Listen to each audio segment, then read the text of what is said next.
जय जगन्नाथ समस्त को मोर नमस्कार। आज हूँ महाशिवरात्र।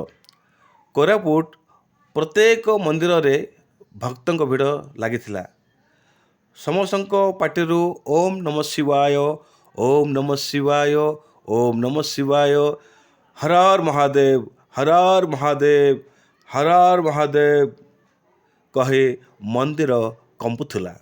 पौराणिक कथा अनुसार एही रातिरे शिव एवं माता पार्वती देवी विवाह संपन्न होइथिला। यह होची पुरुष व प्रकृतिर मिलन।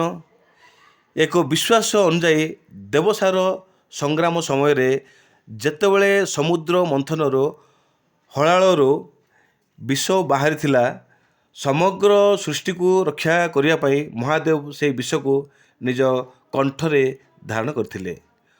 महाशिवरात्र पवित्र अवसर में आपण को शुभेच्छा व शुभकामना।